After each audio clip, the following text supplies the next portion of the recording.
What's good, party people? This is According to Woods, and I have the honor and privilege of talking to a philanthropist, a DJ, a MC extraordinaire, and one half of Q York. He's the one, the only, Knowa Lazarus. Noah, what's going on, my brother? All right, what's good? What's good, man? How you doing? Doing Feel great. great to be here. Excited, Yeah. Dude, so excited to have you. And it's also awesome because like my wife is like part Filipino, right? Oh yeah. Yeah, Okay. so I see all your philanthropic work in the Philippines and just the world over, And I mean, we've got kids, right? So the fact that Yeah. like the same bloodlines kind of reside in my kids, reside in you. So, for a time where we didn't see a lot of diversity, I was just watching the Rita Moreno documentary on Netflix, and it's awesome that now my kids get to see you, Q, and the rest of the crew. There's so many Arnel Pineda of Oh yeah. Journey. There's so much representation, and I love it. Oh, thank you, man. Thank you, man. Yeah, man. Just trying to, do what we love and live life with passion and purpose.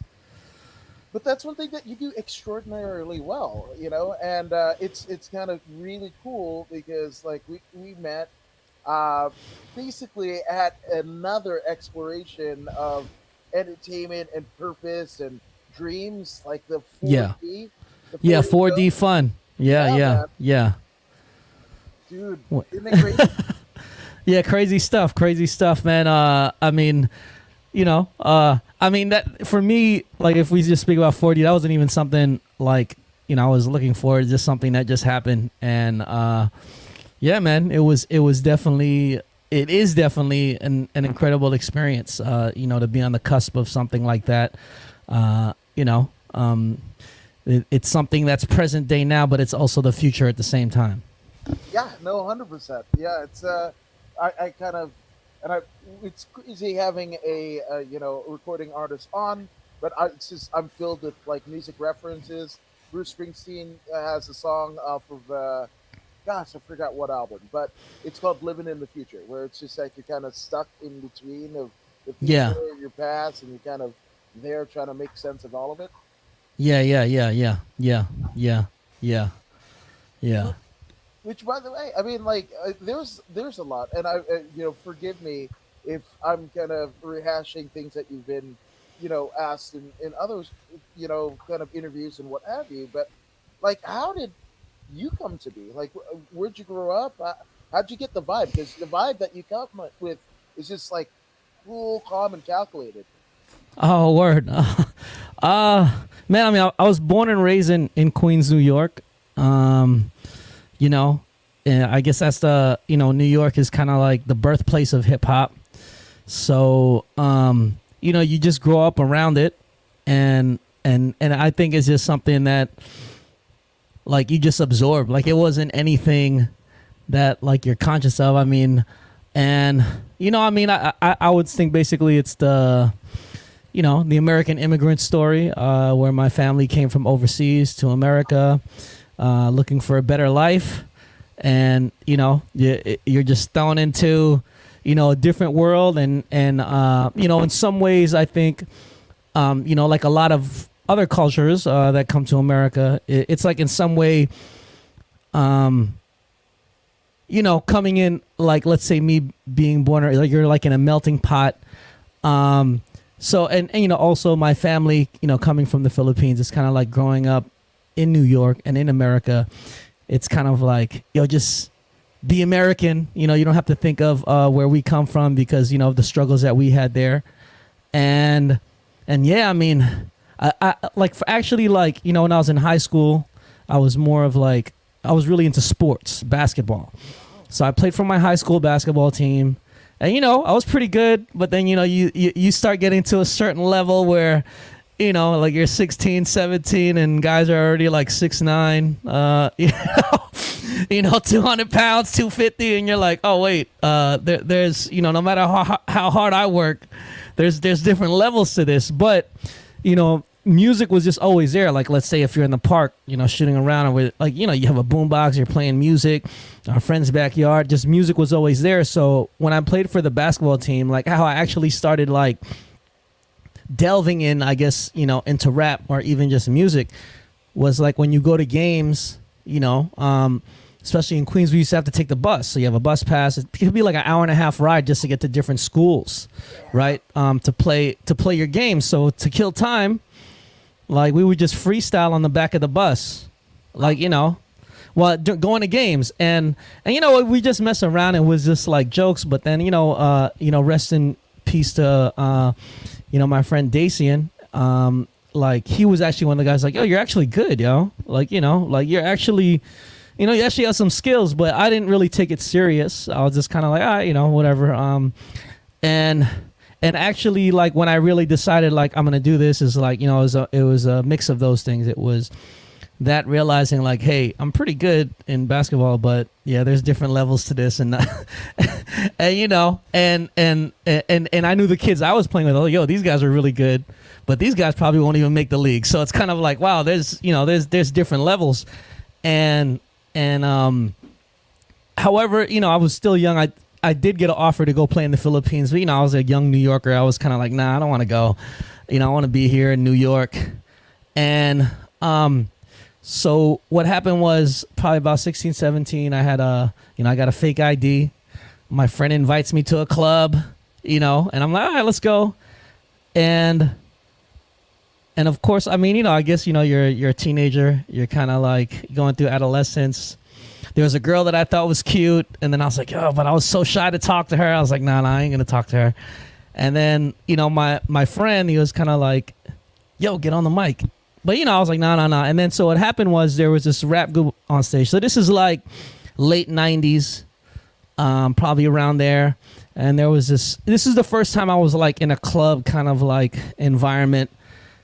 And there was like a Filipino community in New York, so this was the first time, me too as well, being exposed to like let's say the Filipino community. Well, I wouldn't say it's only Filipino, but where there was a good amount of like Filipinos there. And then there was this rap group on stage, and they were like doing like some gangster rap, but I guess it wasn't vibing with the crowd. So they're like, you guys don't know what hip hop is. This is the real hip hop. And then people started throwing like bottles, and then not because there was no glass. It's just like plastic, Right. cups and whatever. And my friend's like, yo, you need to get on the stage, yo. Like, I know the DJ, I'll get you on. It's like, you need to change like the vibe here. He's like, I know you can do it. I've seen you rap on the bus. It's like, yo, you can do it. And then I was like, all right, let's try it. Then I got on stage, and then I just like freestyled, and yeah, the crowd went crazy. And then like, the whole energy of the place changed. Now it's like everybody just having a good time. And then from there, I remember I was like, yo, I'm going to do this the rest of my life. And it was just kind of like, I just had an epiphany at that moment. And, and then I just kind of stuck with it. I mean, I started entering talent competitions like in New York. Like I'd be like in the Bronx and like, Southside Queen, whatever. And we would just rock mics, and like, I was able to meet like actually, big shout outs to this producer Chuck Bailey, who he was an engineer at the Hit Factory. So he would sneak me in like to sessions after, like let's say Mariah Carey was there, Q-Tip, Nas. So he would engineer all those sessions, like LL Cool J. I mean, and he would sneak me into the Hit Factory. Let's say, all right, they have the studio for like 2 days. They'll wrap up like 3 a.m. And then he has an open block, 3 a.m. to 8 a.m. or 3 a.m. to like 10 a.m. It's like, yo, he called me up. I just hop on a train and I go out to, that's West Side Manhattan. And he would just kind of like coach me. I guess he was already developed. He's like, hey, LL Cool J records like this. This is how Jay-Z records. I record all of them and I study them. So, it's not about, being the best. Is just being the best the way you do it. And he would always like preach that to me. Like, don't worry how long it takes you to write a song. Don't worry. And, this is at a very young age. I'm only like, 17, 18. I recorded demos. I had a manager. And, we were doing our thing. But, I guess I got so into music, I stopped paying attention in school and everything. I started getting in trouble. And so then I was like, oh, I gotta start focusing on school again. And so I took a break, but I would always write lyrics. And the funny thing is like, I mean, I know you talked about Jay-Z before. Like, it sometimes it feels like a gift and a curse, because it's a gift because it's kind of like you can do it, but then a lot of times, there's a lot of times I wanted to stop. I was like, I could do other things with my life. I could do, but anytime I ever tried to do something else, it's like music always calls you back. And it just got to the point. Actually, I would think, I also lived in the Philippines. I went back, to I lived there for like 6-7 years straight. And that kind of, when we talk about like, gave me an understanding of really like, all right, this is like, this is who I am and this is why I do it, because I finally understood like, where, it's kind of like, it's kind of like a pilgrimage, right? You go back to, your motherland, wherever it is. Yeah, you go back and you kind of understand like, oh, this is why I am the way I am. I get it now. Where a lot of times, when I was, here in the U.S., of course, the way of thinking is a little different, and especially when you come from a family, let's say your first generation, and from a family of like immigrants, because they're escaping certain pains that they had, struggles that they had, and most of say my family like kind of went the more traditional route, where it be engineers, healthcare, things like that, and then when you're like, I want to be an artist. Yeah. It's kind of like, all right, Taboo? yeah, for real, Taboo. like Yeah.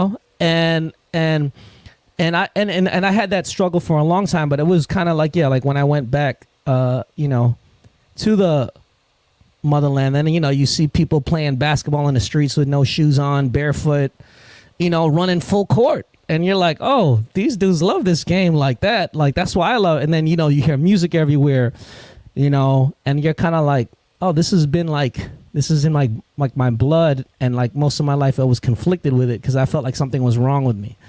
You know what I'm saying? So I think that was another epiphany, if I look at it like that, where it's kind of like, oh, shoot, this is why I am the way I am. There ain't nothing wrong with me, Yeah. I love it. Well, I'm gonna correct you, if you will. You said like, "Oh, I think," or you're kind of dismissive of New York being like the birth of hip hop. No, I'm gonna say it as like a permanent West Coaster. New York, that's the New York MCs. That's like the genesis. Like we picked up on the Yeah. vibe that y'all was having. Like, and especially like when I came to LA.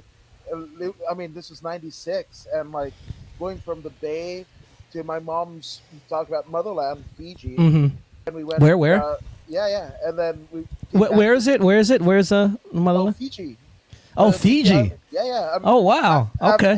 Half Fiji and half African descended of slaves or black or what Yeah, have you. yeah, yeah. So Okay. on one hand, I'm like first generation on my mom's side, right, Mm-hmm. and also the first American born kind of descendant of my mom's family, right? Yeah, and yeah. then and then on my dad's side, like he got drafted into the war and all that jazz and what have Mm-hmm. you, and but also grew up, black in Jim Crow, and a lot of people thought, oh well, the KKK kind of started, in the South. No, it definitely took a hold in the South, but like Yeah. right on the steps of Notre Dame University, which is right there in South Bend, Indiana, where my dad grew up. That's it, and Wow. he saw all that. So even still, like I'm stuck in between two worlds. And, my grandfather, funny enough, my mom's dad in Fiji, basically was the first Fijian born broadcaster in all of Fiji. But Wow. my mom kind of went through it. She did like public access stuff. And when we got to Inglewood, of all places, like she Mm-hmm. was working for the mayor, and she ended up actually doing on her own free time, doing the boards and recording the council meetings and what have you. Wow. Yeah. So, Okay. All right. but Wow. So. then now me doing Mm-hmm. this, and it's something that I ran away from, like so very much. I was just like, at times I wanted to be, under the auspices of my grandfather, but then I was like, when things weren't working out, I would go from Inglewood on the bus to like Huntington Beach, like 4 hours Wow. each way to try That's and crazy. do the radio thing and what have you. and we had a bus strike that year back in 2003, right after I graduated from high school. And I was Mm-hmm. just like, I'm not going to take a dead vestige of my family. I'm going to do something else. And I worked and, got Mm-hmm. married, had kids and everything. The getting married, having kids, that is not a problem. The fucking just working aimlessly, that Yeah. I don't recommend to fucking anyone. Yes. Oh, and Christina Mangasser, Adam Woods, LOL, your face. They're awesome. Why don't you have your own radio show, DJ Adam? That's to Noah. I love that you guys said that. Thank you. And Yeah. oh, you can barely hear me. Okay. All right. How about that? How about that? Oh And yeah, yeah. Christina That's. says you are both interesting people. Oh, thank Uh, you, thank yeah, you, Christina. absolutely. So I mean, but kind of having that gift and curse, right? How you were Mm-hmm. saying. Yeah. Um, how did you struggle with it? Yeah. Because I know I did. Yeah. I struggle with it. It was kind of like yeah. I tried to just like let's say all right, I'm just gonna get a career doing something else, but then I would always end up like either quitting or getting fired just because like I'll be good for like a month or two, and then I just start getting into music, and then I'm like, I just want to listen to music, and I'm this, and it was only when I accepted it that things, started moving in terms of the journey. Like so, one of the things we did was, when because we're from New York, is this is like early 2000s now.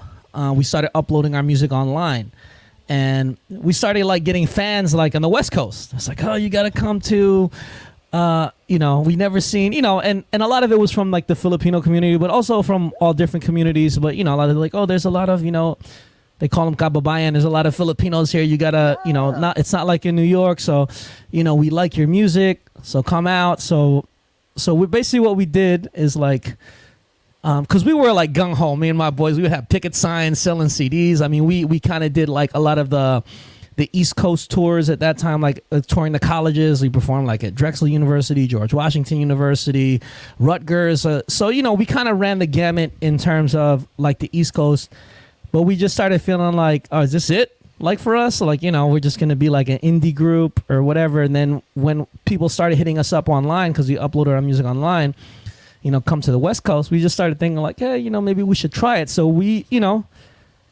I stayed at one of my aunt's houses and we booked our own tour. Like, I mean, we got paid for some we just did. We're like, yo, whatever, let's just get our name out there.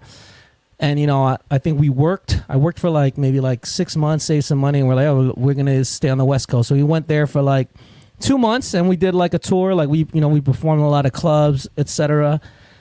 And after, traveling here and then being exposed to the lifestyle too, because, coming from New York, like, I The don't know, like for hustle's me, different. like us growing up, we don't really smile. Like, it's kind of Yeah. a little different. It's kind of like you're always on and you always have, your guard up just coming from New York. And when we came out here, it's like, oh, people smile at us. Oh, the weather's nice all year. There's no snow.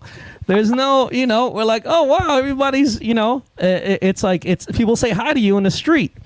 And so I guess me and Flav and then some of the other members that that from Queens are like, yo, let's just go to Cali. And then so I went back to New York, and then I think I worked for a year, and it actually made me work harder because I had a purpose now. So I was like, all right, I mean, I was working stock at a shoe store in the mall. I was working at a real estate company, whatever. I was working at a restaurant, and I saved for a year, and then.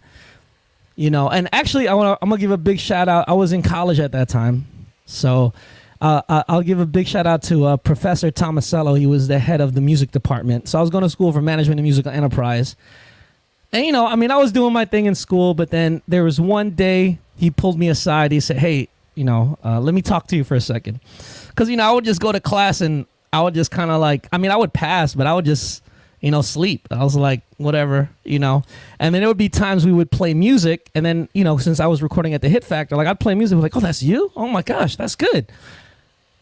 So one day, I think, he said, let me talk to you. He called me into his office and he goes, so what do you want to do with your life? And I'm like, I want to be an artist, you know. And he's like, well, if you want to be an artist, he's like, I'm gonna be honest with you. He's like, this is off the record. It's like, if you want to be an artist, you got to get out of my classroom. And I was like, what does that mean? He's like, this diploma that you're going to get here, this ain't going to do nothing for you. He's like, this is not your resume. It's like, unless you're going to be like a record executive or you want to work for a label, this degree, well, is zero. It's like your reputation and your name is going to be your resume. So it's like, you got to go out in the world and, you know, get your name known. You know, if that's what you really want to do, is like your credits will be here. You could come back when you're 7 years old, 80 years, or whatever. Like your credits will be here forever. But he's like, you're only going to be young once. So, you know, use your youth to your advantage and go out in the world and make your name known. And then after that, when he said that to me, that's when I really started thinking, you know, and we were just like, you know, shout outs to Flav, you know, the other half of Q York, where I was like, yo, you want to move to Cali? He's like, yo, let's go. And we sold everything. I sold my car. I sold whatever. And then we just rented a U-Haul truck and drove across the country. And we moved into like in Koreatown. We're staying in a small studio apartment. And we're like, yo, we're going to figure this out. And, you know, and it was like all we had was music now. Because I felt like that was something we needed. Like we needed to be in a position where this is all we have. So it's either there is no plan B. Like, you know, so, you know, we moved into Koreatown and actually what became like our saving grace is like when I came to LA, you know, I mean, we did our thing through music, but we ended up starting a CD manufacturing company at this time. This is like early. So, and we ended up starting doing the CDs for all the Power 106 DJs. We're like, you know, and that became like, you know, that gave us the ability to just do music all the time. And because now we were doing, you know, we started with 100 CDs, you know, posting ads on Craigslist to end up doing like 50,000 CDs. So like, you know, and then we would just partner with a factory. You know, this is when CDs were big. Yeah. And yeah, and then that kind of like, because I was always reluctant before, let's say, that situation till I get into, I was like, nah, I'm just an artist. That's all I want to be. I don't want to think about money. I don't do this for the money. You know, you kind of, but having that business kind of like trained, I would think me or even us to be kind of business minded. Like, all right, we're going to do this. Realistically, you know, you can make music, but you still have to be able to earn money. You know what I'm saying? You need something because if your present isn't straight, then you can't think of the future. You know what I'm saying? So that was kind of like, you know, I would say like School of Hard Knocks or just, you know, the school of life. Right. And through that, like, you know, and that's what allowed us to move to the Philippines as well, too, because I already knew CDs were going out once the MP3 started coming in. I was like, this is going to be done soon. We got to cash out. Mm-hmm. So actually, I think this was maybe about 2009, 2010, where, like, you know, I already knew CDs were going out. We went really hard for 1 year, and then, you know, we were able to save, like, you know, a good amount of money, and then we just took the leap, you know, to the Philippines. And that was where me and Flav were like, you know, shoot, if we don't make it in the Philippines, then maybe this isn't for us. You know, we told ourselves that, and yeah, then, you know, things just kind of worked out, like, you know, going back. But you know, were we scared? Yes. Or were we nervous? We're like, yo, you know, we never been back there. We don't even, you know, speak the language at that time. We don't know, you know what I'm saying? But we were blessed that we were able to meet some good people out here that got us connected over there, and you know, things moved when we were out there. So, and it definitely was, you know, another growing experience. I love it. Yeah. I absolutely love it. And Christina said, "That's right. Keep that man working." And nowadays, guys they don't want to work. They just want to be on the PlayStation. Have you seen checks for Twitch where people are making $250,000 playing PlayStation? I almost feel bad for not playing PlayStation more. Yeah. You got to turn it. I mean, kids get now, you know, some kids get scholarships. I mean, universities are getting scholarships now to esports. So, you know, it's a big business. Or just, I don't know, the studio apartment in your house and do a podcast or Yeah, what have yeah, you. I'm just saying, yeah, yeah, yeah, my hands might be a little bit manicured. I don't know, but anywho, but I think it's amazing that you basically bet on yourself. You know, and it's crazy going back, to the Philippines, right? Like yeah. this is you as Filipino. Like for me, not speaking the language, my mom didn't want me, but to speak Yeah, the same language. thing. Yeah, Right, well, not that they didn't want me. It was just kind of like there's no purpose. You right, know. Yeah, yeah, exactly. It's yeah, just like they were betting on you to kind of stay in the U.S., not to go back yeah, home, yeah, yeah, yeah, yeah. It's kind of like, right? oh yeah, yeah, exactly. Yeah, yeah, Yeah. So and for me, like I was listening to Joe Rogan. He had Amanda Knox on, and she hmm, was just like, "Oh, I didn't know." Like, I had a very elementary, you know, understanding of Italian, and I'm like, "Whoa, you're yeah, gonna spend a damn year in Italy? Like, how grateful you must be that you can just yeah, go into another space, not knowing the language or what have you, and just feel like, oh, it's cool, right?" But yeah, it's yeah. even worse where we look like you know Oh yeah, like yeah, our yeah, yeah, bloodlines are there, yeah, and then you're, yeah, oh wait, you don't speak Tagalog, you don't yeah, speak yeah, yeah. Oh, Filipino, you're not. and you Yeah, hear yeah, the yeah, your yeah, auntie is like right in front yeah. of you. Yeah, yeah, yeah. And the cultural nuances too, just the way things go. I mean, there's a lot of lessons, you learn going back. Like, yeah, like, oh, okay. They do things a little differently. Yeah, okay, okay, so like New York life, you kind of in New York life versus Cali life, right? The not smiling versus smiling and what have you. So let's go like U.S. life versus what you encountered in the Philippines. Oh, wow. I mean, number one, I guess the number one thing would be like the manners are a bit different. Hmm. Like, a driving is a huge difference. Like, there's the rules are just suggestions there. Um, just the little things like lines don't exist. Like, like if there's somebody, everybody just gonna go and everybody cuts each other, and you're like, but that's just and it is upsetting. There has been times where I got really upset. I was like, yo, but at the same note, that's just how it is. Like, that's how it's normal. Like, here, like if the elevator comes down, you wait for everybody to get out before people go in. They don't do that. Like, like you just gotta work your way. People are gonna go in while you're going out. So it's just those little things, and then of course, when you do speak English well, they're gonna charge you double. So you always Uh-huh. need like little things like that. But the positives, I mean, of course, those are like some of the things is like I would say people are very passionate. The energy of people, in terms of people will work really hard. Yeah. Just for passion, just for their art, just for their craft.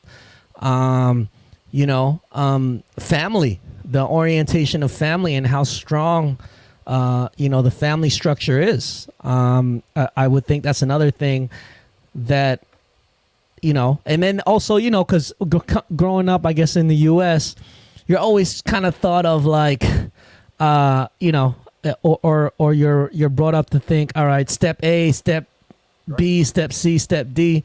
Where there, it's kind of like you just got to move with faith and go with the flow. It's like you can't be in everybody's face like yo, check me out. Here's my. That turns people off. There, you kind of have to be more subtle in terms of your nuances and everything. Like, and opportunities. And that was one thing that I felt like I unlearned from here. Well, I still understand it here, but I had to unlearn there. Like, it's kind of like you don't know what's gonna happen. You just kind of move off of faith and kind of go with the flow, and then you pick and choose your spots, and no. I think those are some of the things that key things that I could say. And I apply it out here now, and it's kind of like I feel like, oh, it works. It's kind of like a Zen kind of thing that you learn out there, because I feel like a lot out there, opportunities, I think in some ways, like it's harder to work your way up, I would think, just generally. Like, Right. let's say if like, in America, it's kind of like, all right, you work hard, you start from the bottom. You can kind of, out hustle, outwork people, but there, a lot of it is just who you know. Hmm. It's just, there's invisible walls, invisible lines, Yep. and being American and Filipino, it's kind of like that's what I started learning. We're kind of like the X factor. Like I can kind of move in and out, like but and I would think, and just the heart, I would think that's one of the big things that you see out there. Like I don't know, like you see people go hard, and then on top of that, like the smiles. Like if we talk about New York to LA and the smiles, like there, you see people. I mean, it's just crazy, like the way that poverty can be in your face, and you see those people like smiling more than people that have like with whatever flourishing careers or have whatever. Like you just see people like happy at the simplest things, and like I've done outreach programs, and then when you go into those, whether it be the squatter villages or you go into those places, like just the way people are, they'll only have one bottle of Coke, and they'll share it with you. Yeah. They're not gonna be like, no, this is just mine. They're gonna welcome you into their home, and whatever little they have, they're willing to share. And I think that's one of the, I guess, heartwarming things and things that you see, like, people, they make something out of nothing. They don't have a job, they'll make their own job. Like, all right, we're going to help you park in the parking lot. It's not his official job, but he's going to do it, And so it's not even finding a job. They just create their own jobs. Yeah, just the creation of the opportunity. That's crucial. But my wife actually chiming in. Drivers in the Philippines sound like drivers in Glendale. I'm gonna confirm that. But Yeah. also drivers in Fiji. Like the couple times I've been to Fiji, mother truckers will go 70 in town. Like you're Wow. getting out of the department store and like whatever, and like like as long as there's not somebody selling food, right, Yeah. on the curb, like they'll make the curb and the Yeah. Part street. of the road. Yeah, Yeah. 100%. Yeah. That's how, yeah, exactly. That's how it is. Yeah. It's just a suggestion. You just Islanders, move. man, Islanders. Oh, That's yeah. it. The island vibes. Yeah. Yeah. Yeah, Yeah. right. Yeah. And Yeah. Yeah. and she said, "Yep, see, honey, we're very passionate people." Oh boy, Yes. do I know? Yeah. Do I Yeah. know? Yeah. Yeah. No, but I mean, again, like you said, the fact that you guys made that leap, first from New York to LA, which is a different culture shock. Right? Yeah. I've moved in places and like maybe not been the the apple of the eye in certain Yeah. places. Yeah. I mean, Yeah. sounded like this, and I grew up for the most part in Inglewood. Yeah. Inglewood. Right? But I love it. Like that's my hometown, even more so than San Francisco, where I was actually born. Right? Yeah. So it's just where you feel, where you vibe, right? So while you guys were in the Philippines, were you guys playing shows as well? Oh yeah. I mean, Philippines was like a huge roller coaster, man. I mean, it was, we were blessed, because we were doing some outreach work here. Actually, we got involved with a nonprofit organization called Gawat Galinga, which is the inspiration for my own Sama Sama Foundation. I met the founder, and he was giving speeches out here, to raise money. Their goal was to build 7 million homes for the homeless in the Philippines, and then, so I just ended up like my manager was from San Diego, and he's like, "Oh, he's out here. You should meet him," and then I would freestyle at the end of all his speeches to help raise money. And then, my manager at that time, she was like, "Oh, you got to meet these dancers. They're here from the Philippines, and they were competing in the World Hip Hop Dance Championship." So the Philippine All-Stars, so they're 3-time World Hip Hop Dance Champions.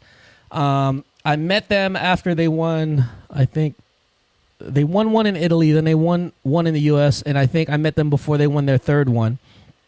And I saw them dance. I remember watching them. I was like, damn, these guys are good. Like, holy crap. I was like, I didn't know, my people in the Philippines could dance like this. I'm from New York, and I was like watching these guys. I was like, damn, there's something special. And I was like, in awe. And then my manager at that time, she, big shout outs to the captain. She's like, oh, you got to meet them. So she took me to their hotel. And, you would think these guys are like big celebrities. And they were staying like in a Motel 6 and there's like 15 of them in one room, And I was like, yo, you guys are dope, yo. And they're like, oh, I heard you rap. And then, so they're like, oh, you rap? And they put me on a spot. Let me hear you flow. And I'm like, all right. So I did my thing. And they're like, oh, yeah, you're good. You're good. All right, that's dope. And then it's like, yeah, let's make music. And then we ended up doing a song. And they went back to the Philippines, and the song ended up being on the charts for like 3 months. And they're like, "Yo, you got to come out to the Philippines." And then so they came out to compete again, where they had the World Hip Hop Dance Championships in Vegas, and they came through LA. And then we ended up recording a song called "My Enid," which is hot, right? It just means hot. And man, we put that song out. We moved to the Philippines. We did a unheard of music video at that time. We were like so blessed. I don't even know, we had like maybe $1 million peso budget, which is unheard of in the Philippines, like for music videos. We had real fire, real bombs, whatever, like going off. And man, that song became a hit. It was like everywhere.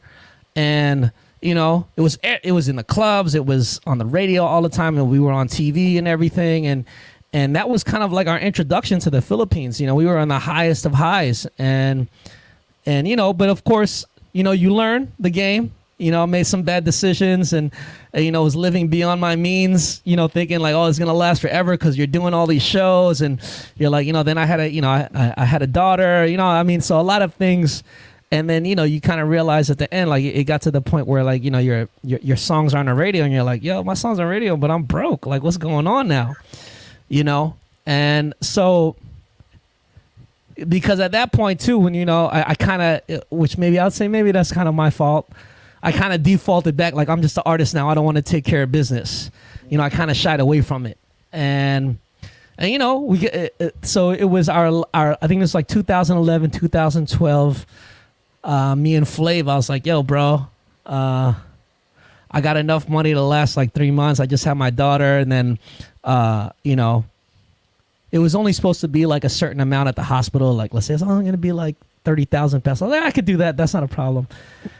And then, ended up being like a C-section. Ended up being like, she was a little sick when she was born. So it ended up being like 15 times that. Let's just say that. And I was like, oh, shoot, that's all my savings now. And I was like, yo, I got enough money for like 3 months. You got to do something. So I think, yeah, me and Flav at that time, we just locked ourselves in the studio. And then we're like, yo, we're going to record an album. I don't know what's going to happen, but we'll figure it out. And yeah, then we ended up meeting JR, who's like the king of R&B of the Philippines. And he's like, yo, I'm behind y'all. And then he just backed us up. And then we, things started kind of moving again. But it got to the point, like I started becoming a songwriter more so because that's where like the money was at. Like, yeah. Right. So I was like, and then now I have a kid. I was like, I just got to do this for the money right now. And so I'm just writing, I started learning how to write pop songs. I started learning, I started teaching myself because I had no other options. I was like, I never sang before, or I never like, I won't even say I'm a great singer now, but I can carry a tune at least now. And I have an understanding of how like to write songs like that. But it got to the point too where I was like, I stopped liking music because I'm like, yo, this ain't even what I really am. This isn't what I came here for. Like, and, so we ended up 2014, 2015. We became the first Filipino Americans or Philams. They have this big songwriting competition called Phil Pop, where it's right, Philippine pop music and it's like televised and everything. So that year, 2013, I was like low on cash. I brought my daughter back to the U.S. and then I went back to the Philippines with $200, and I was staying in my friend's spare room, and I was like, I'm just gonna finish this. Like, if I fail in a year, I'm just gonna go back to the U.S. and I'll just work a job. I'll just call it quits. And that year, like, man, it was a roller coaster ride. I went from like literally like having nothing. Then we won like this KBP pop song competition, which is like a huge radio competition, first place. We win another competition. We started just winning all these songwriting competitions. Like now, the songwriting, I was like, all right, my songwriting is getting good. And So Phil Pop was the final one. The grand prize was like 1,000,000 pesos, and I was like, shoot, I mean, that's like 25 grand here, but still, that's a lot of money in the Philippines. So I was like, yo, if I get 1,000,000 pesos, it's gonna. Oh, at that time, I was working as an English teacher now because I had to put food on the table. So I was teaching Koreans and Japanese English. I was working at a call center, so I worked from like 2 p.m. to 11 p.m. and then I would just do my music stuff after. And so I was doing that for like 2 years. And I was like, yeah, I want to win this competition, and people are hyping us up. You're the only hip hop song that's in this competition with rap on it, and the only English song. Well, no, there was another English song, but we were the only ones that like rap.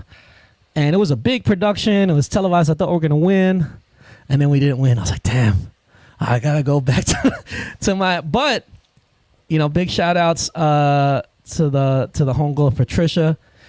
She's like, hey, we got this basketball tournament coming into town. It's going to be the first time in Manila. It's 3x3 basketball. And I'm like, all right. It's like, you guys want to MC and DJ? And I was like, all right, let's do it. Like, I just said yes. I never did it before, but I was like, I know basketball. And if there is any video game I play, I do play, NBA 2K just because, like, I love basketball. So I was like, yeah, let's do it. And they just, they didn't give me any script. They just said, here's some key points to talk about. These are the rules of the game. The crowd is yours. And, during that time, too, besides, as an English teacher, I was also a club MC. So I would MC at clubs, like 2 nights a week to make some extra bread, too. And so I know how to work a crowd, like whatever, like, with the DJ, whatever. But I already knew, like, I don't want to do that, like, as a career. Because it's like, it's too harsh on your body. It's like, it's like you say you don't want to drink, but then you're in the club and everybody's giving you shots and then you kind of have to. So it's like, and I was getting older. I was like, I don't wake up the way I used to just bounce up the next day. So I was already like, but I kind of went through that MC school just by, I MC'd clubs for like 3-4 years. And so what happened was after that, I MC'd. And it was just like one of those moments where everything fits, where it's kind of like I grew up loving basketball and I grew up loving hip hop, and I'm doing both now. Now I'm allowed to commentate. I can talk my, to fill in gaps. I could just perform a song. I could freestyle. I could work the crowd, whatever. I can make up games to keep the crowd involved. And it was like, I already knew what to do. Like, it was kind of, they didn't have to tell me what to do. It's like, I just, it just kind of fit. So so from there, then the heads, after I emceed from Europe, they're like, hey, we like you. Let me get your number. So I just gave them my number. Then I think they wanted to test me out now in Japan. So like, all right, we're gonna bring you to Sendai. Let's check it out. And so I went to Japan and I did my thing there. They're like, oh, he works here, because they're probably like, oh, he got home court advantage. He's in Manila, so they're gonna love him. That's why. So I did my thing in Japan. They're like, oh, you're good. All right. We want to bring you on the tour with us. Grow with us. Grow as this game grows. And I was like, all right. So boom. After Japan, they brought me back to, I think they brought me to the Middle East a few times, and they started bringing me different places. And then it's kind of like, the book The Alchemist, where like you're looking for something and then it just was there the whole time. And that's when everything like made sense, where it was just kind of like, all right, basketball, music. And then I just started feeling like that kid from, like, I'm gonna make the music I want to make. I don't even care about writing these pop songs anymore. Not like in a bad way, because I still will write, songs like that. But at least I can choose now. I'm not like doing it like, I got to do this every day. And it kind of brought me back to that. Like, what do we really want to do? What do I want to do in music now? Because now the MC thing started becoming like, like kind of like the day job, where it's like, all right, I can commentate, I can MC, and I can perform. It's a little structured. It's not exactly like, doing concerts or whatever, but, it pays pretty well. So, this became like a career, and it became a career on its own. So that, and that was one thing that I never planned for. It was never like I applied to be like a basketball MC or apply. It was just something that I love. I'm passionate about both. It kind of just found its way to me. And if we talk about like, that Phil Pop competition, I've made way more than that, doing emceeing. So, I mean, whatever, like, you know what I mean? Like, whatever I would have won, and now it's become like a part of our brand in terms of what we do. And yeah, so and then next week I'll be in Abu Dhabi. I'll be emceeing for the world tour there. Then I'll be in Jeddah, and then hopefully when things start, opening up even more, I'll be back on a full world tour. Where like before the pandemic happened, I had like 30 cities booked, but things happen and you learn. Yeah. And so but I think that's just the key thing. It's like, I mean, if anything, I could share, like like don't be afraid to love what you love, and then knowing what you love. Because for me, it was kind of like literally that time when I emceed that basketball tournament, and then we did win the celebrity game too. By the way, we won the championship and that. But anyways, that's just that was like our glory. We were like, yo, yeah. But yeah, like after it all made sense, and it was kind of like. When I went back that last time after I brought my daughter to the U.S., yeah, I was scared again. I was like, yeah, I got $200 to my name. What am I going to do? And, and you already went, I was already on the high. So it's kind of like you're back on the bottom. But I felt like all those things were kind of like, was that a rite of passage? If you say like, and it's kind of all those things that gave like that resolve. And that's why like even now, like of course the pandemic kind of ruined a lot of things, but at the same note, like when it all happened, I saw I was kind of like it did suck when it happened and I was down, but going through all those things kind of gave that resolve. And I guess the bottom line is just like, yeah, yo, if you love certain things, like, yo, don't be afraid to love those things. Because a lot of times, like, when I talked about basketball and music, like, yeah, it was always a gift and a curse. It was kind of like, yeah, I don't want to do this. Why can't I want to do something else?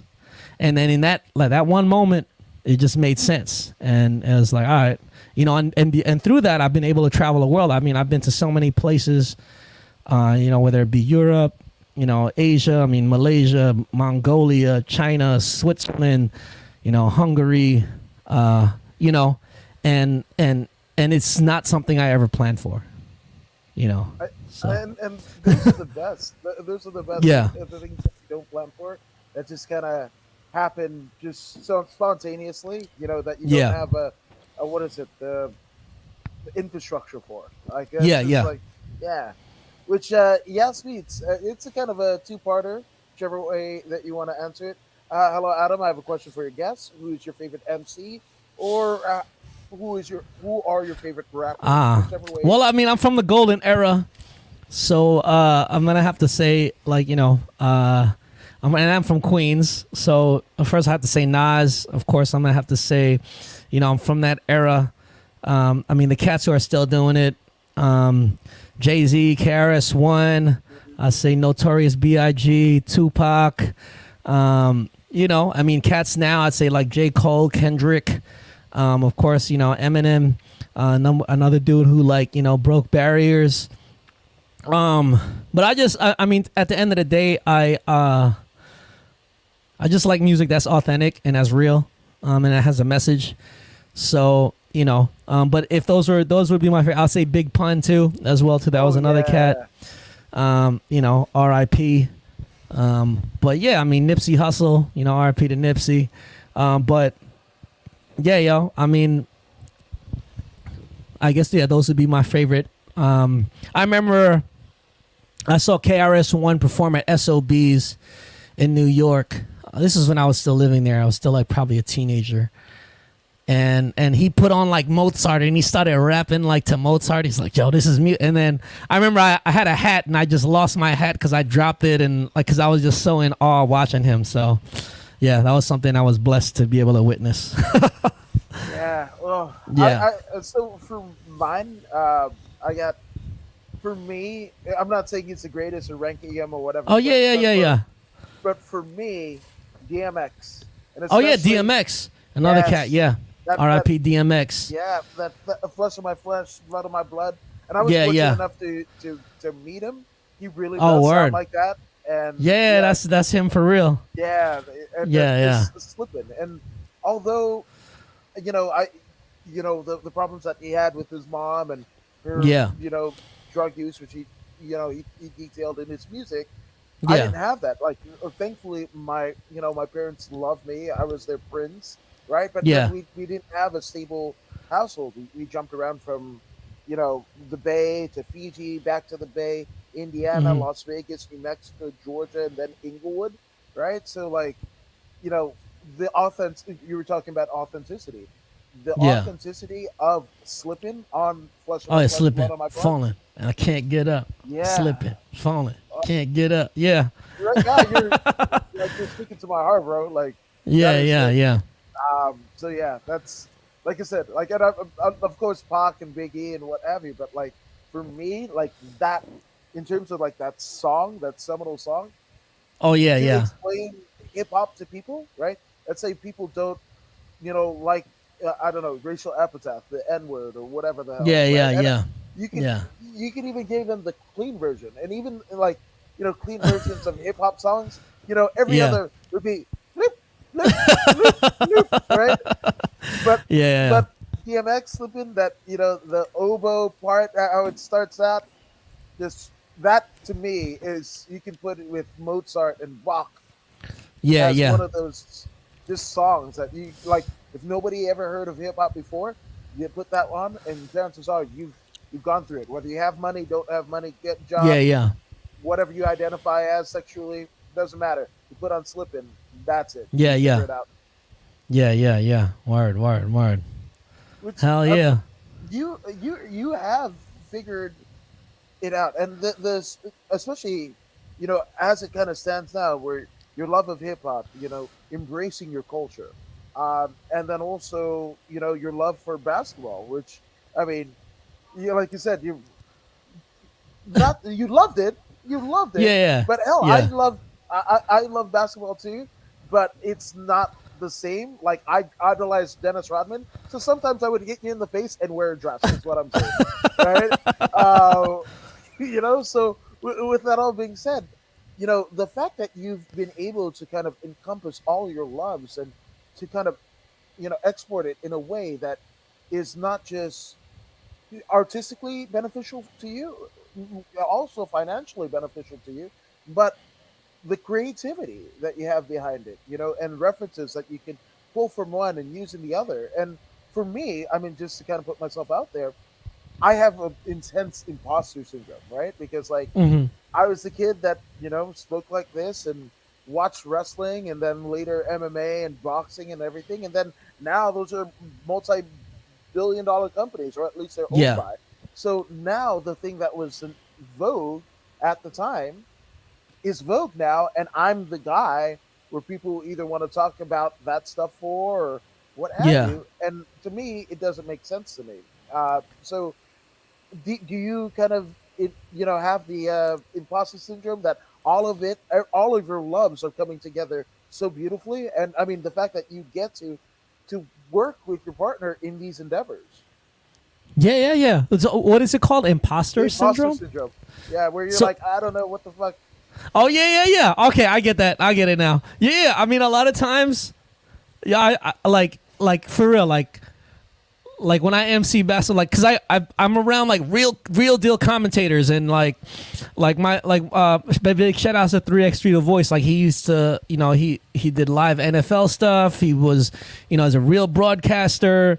Like, he used to be the, do the Clippers games. And he'll be like, yo, you're a commentator, bro. And I'm like, yo, I'm just trying to like learn from you, bro, because I don't, I'm just making this up as I go along, And then same thing, even on the music tip, like, I mean, I'm very musical, but I'm the least musical. Like, I don't play any instruments. I don't know notes. I don't know, I just do everything off ear. Right? All right, this is how it's supposed to sound. This is it. No, there's something wrong. And, I'm not always the best at explaining it, but I know, like, when there's something I'm looking for. And, and I'd be around, like, real deal musicians, like, oh, what key? Oh, we're going to play it. And I'm like, yo, man, just do your thing. Let me do my thing, Yeah, And yeah, I guess in a way I do, because it's kind of like a lot of times, like, yeah, I'm just like freestyling my way through it, and I'm just like, all right. Then people are like, yo, that's dope. I'm like, all right, then that's what I'm doing, But I guess it's also having good people around you, right? Good support system, whether it be family, friends, and I could say at this stage, like, in life, like, I have all that, and I feel very blessed. in that way as well too. Like, where people are, having people around you that want you to do your best and be your best, right? And I think that's really important as well too. No, But yeah, I get you with the imposter syndrome. Yeah, I yeah. get that. And that's the thing. And even like this, right? Or like, I remember the first time that I did an interview at like an MMA show, and I, held like I didn't have the equipment, and like I felt bad because this is like 5 or 6 years ago, about Hmm. 5 years ago, and I was just had my phone and what have you, and the sound was all off. But there was you were talking about epiphany. There was that Yeah, epiphany that was just like, this is what I'm meant to be doing, blah blah blah, and something clicked. But even with the not equipment or, oh, I'm not this person, that person, this person, what have you, people, I mean, July 1st, 2020 is hmm. the first, according to Woods podcast, of this form. And I think you're 501 in terms of Wow, episodes. that's crazy. Wow, 501. You're a Yeah. monster. But no, but it's that thing. It's like, being able Yeah. to have people talk to you. That to me, and it's funny because like when I was working a regular job when I first started my career and whatever, and I'd not feel so well, so I can go interview at a show or whatever Yeah. the fuck, and like actually the place that I worked at, that was when like Pokemon Go was like really popping, Yeah. right? Yeah. Yeah. And Yeah. for whatever reason, that lumber place was the damn hotspot where all the damn Pokemon were, right? So I'm racing to catch my Pokemon in terms of interviews, people's Yeah. story, and everything like that. Where and there's this like thing that happens, like they're looking at me. Why is he running? He's supposed to be sick, and then them, on their phones, and this is like Pasadena, where there's like people from like JPL, like engineers, but also just regular people, like in their Taco Bell and In and Out uniforms, just like catching Pokemon Go, and we were both like, it was just like that we are both catching our Pokemon, is what I'm saying. Yeah. Yeah. Yeah. Yeah. Yeah. Yeah. That's crazy. Yeah, man. In terms of like, obviously, to be creatively fulfilled, right? That's a big thing for you. That's what, and as well it should be because you're a born artist and you've come a long way from that kid at the back of the bus, Oh kind yeah. of Yeah. Thank you. figuring it Thank out. you. So what, like, do you have like a up to this point, because the journey is not over, the book is still Yeah. Yeah. unwritten, but do you have a point of like gratification of it all, or is it just the encompassing? Well, I think it's all right. Well, a lot of it is, I think, just the process. It's like, you know, I mean, for me, I feel like as a musician, it's like you're just trying to find that perfect song, right? It's like you're discovering yourself every time you create a song.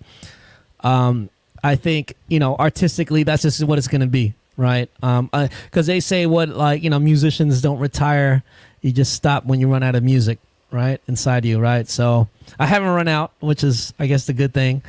But I guess in terms of, when you're talking about what's next, or in terms of, let's say, legacy. I mean, for me, like, the big thing that I want to work on is a film. So I've been like working on a script. I'm probably like on the 5th or 6th rewrite right now. And, just been kind of thinking it through. And it's going to be, based on, my life story. But I kind of want to, capture all those nuances, like basically everything that we spoke about in a way. And for me, I think that's one of the pieces where I would be like, if we're talking about fulfillment, where it'd be like a different medium, because I love watching movies and I just love stories. So I think for me that would be one of, like, on the bucket list, or one of the big things that would be to be able to have a movie from write to script, to be, of course, I want to kind of, Sylvester Stallone, where I'm going to say, yeah, I got to play my character at least in the present or whatever, but we'll get younger guys for the past stuff, but to just to craft something like that, and to do the soundtrack, to curate artists, do all those things, like, to me, I think that would be like a big if we're talking about fulfillment and gratification, that would be like the ultimate story that I feel like I'd want to share, to the world. So yeah. Yeah, it's not like you situated yourself in on the West Coast and L.A. kind of stone's throw away from Hollywood to do that, right? No, You're no, in, no. you're in like It's Iowa, right? Oh yeah, but yeah. Now I am in LA, and just I've been around a lot of filmmakers too.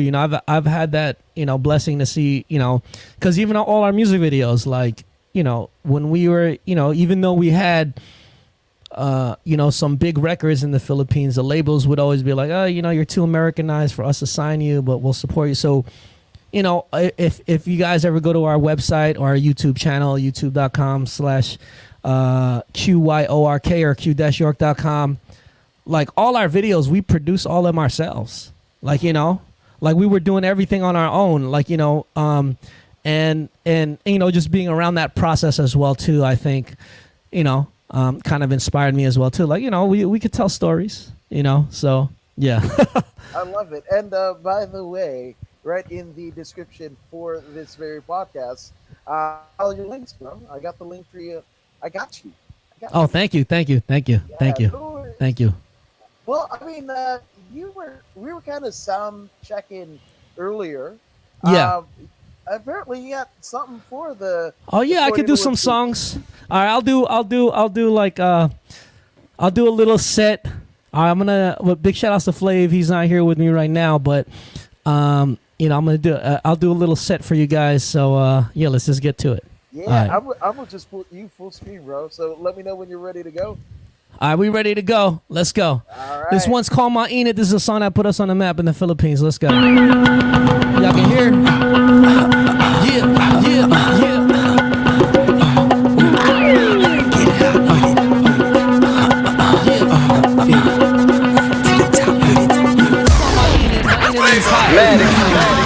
Q y'all. I know you heard it like this before, but it wasn't like this before. I know you heard it like this before, but it wasn't like this before. I know you heard it like this before, but it wasn't like this before. I know you heard it like this before, but it wasn't like this before.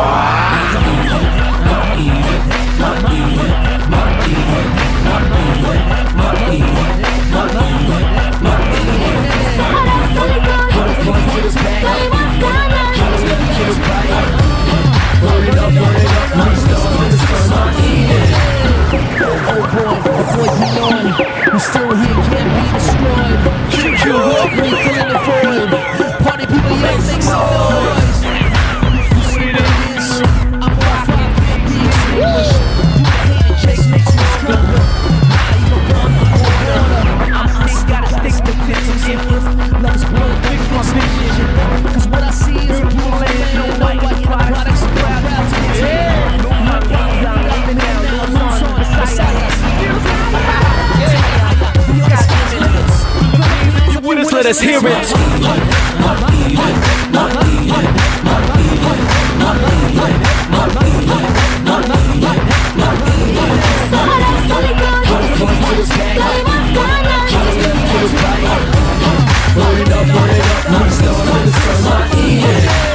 When it's hot, yeah, you know what it's. This one's called Woke.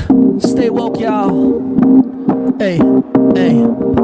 All these songs out now on Spotify. Knowa Lazarus, you see it right there. This the only love that I know, yeah. I just can't let my pride go, no. And I stay loyal to my soil. And if you want it, I got something for you. Wake up, wake up, wake up, wake up now. Wake up now. Yeah. We swimming in ignorance, lies and difference. Scary cause we're limitless. Imagination infinite. Tradition of a lyricist. Like Mike like Genesis. Smaller, get wave if your actions don't match what you said. Speed ahead. Team never breaking unless we breaking some bread. Take it straight to the head. dreams instead. This the only love that I know. Yeah, I just can't let my pride go.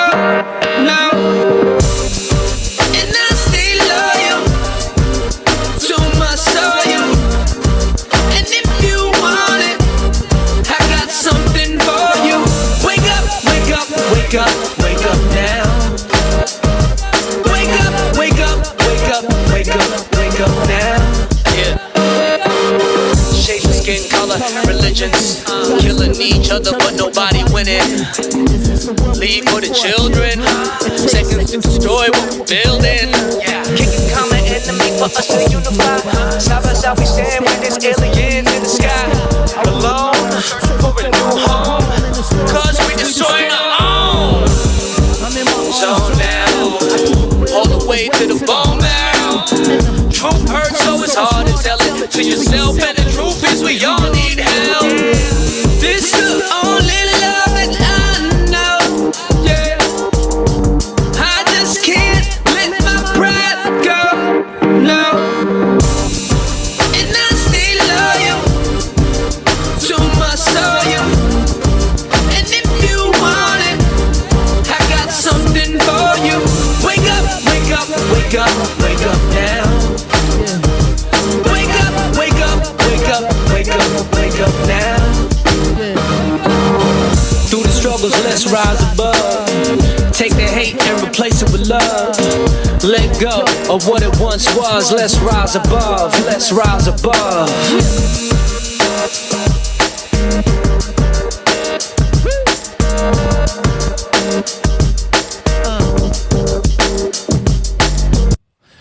We gonna slow it down. This next one is called Forbidden Love, based on a true story.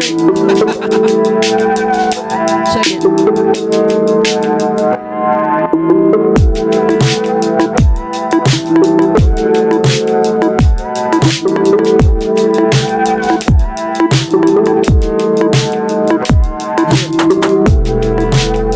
Such amazing view.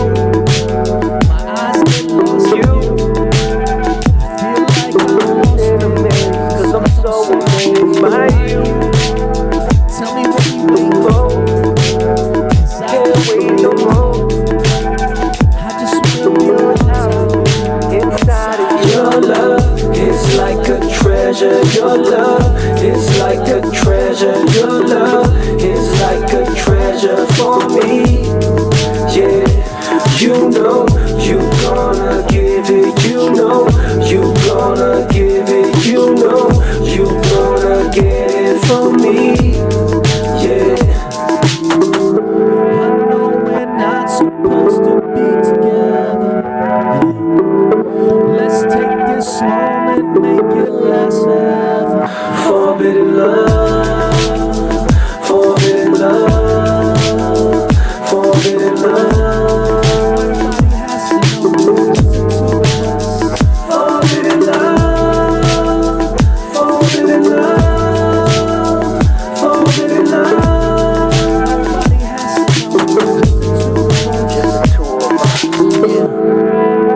Lost in a moment, time is frozen, words unspoken. I just feel like I wanna die tonight. Of course, tonight. Lionel Richie up, go all night. Plumber, cause I'm strong with the pipe. Like, mad I don't respond, cause I'm living that life.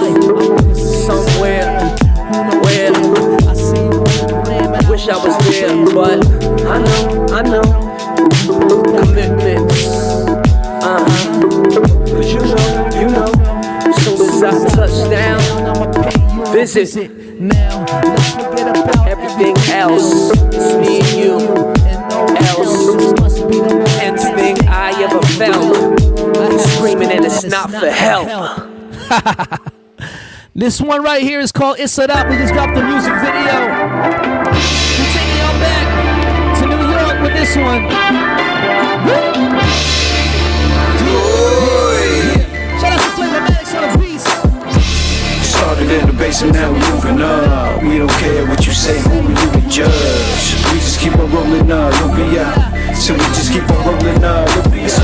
It's a rap, it's a rap, it's a rap, it's a rap, it's a rap, it's a rap. It's a rap, it's a rap, it's a rap, it's a rap, it's a rap. Perrier, shoe, I don't even flow, levitate. Talk trying to instigate it, affiliated, mediated, underrated, yeah. Rondo, rappers turn their bodies into John Doe. My energy on hate, need for my joy, pain, block, stocks. Kitty got my girl saying, Jumbo, this world where we come from. Do what I do. Had to learn to keep my cool. Believe the gold on that third world revolutionaries there. Heaven in this living hell. Monopolize in the Philippines. Stop suffering from endless greed. One man made Malcolm, Bruce, Chavez, and Jose Warriors, victim of victorious. Google Bayani, tat on my body, need something. Mahali on society. Started in the basement, now we're moving up. We don't care what you say, who you can judge.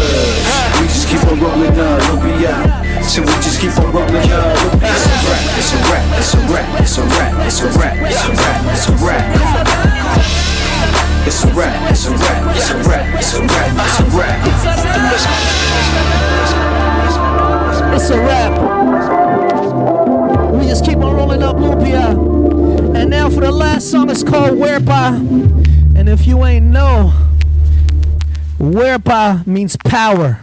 Alright, so y'all got them strong arm emojis, put them in the comments. We all vibe out to this one. It's called Werpa. Shout out Flavor Maddox on the beats, let's go.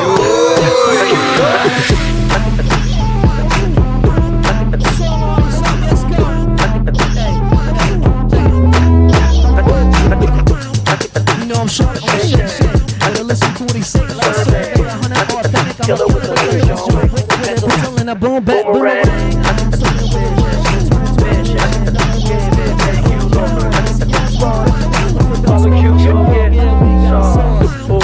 But the variation is true. The Sagittarius like listen. You gonna feel that bass. I got all the right tactics. And if you even got criminal like this, on point, baby, just like a cactus. No cactus, you know who the passion. You know what time it is, let's go.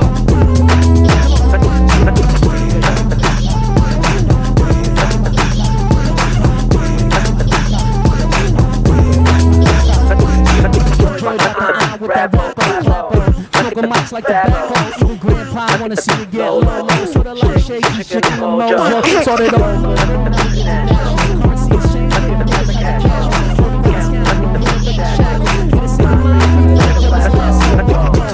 Ice in my veins, pulling up my curry mix with range. Like an old phantom, get faded. Scared at 2020 way. Emphasis iceberg, party like a lobster. Jump into a cannonball. She own that rap, got me up in the wall. OPM, latin hip hop, so you know what it is, come on. Sing with me, I'm let's go.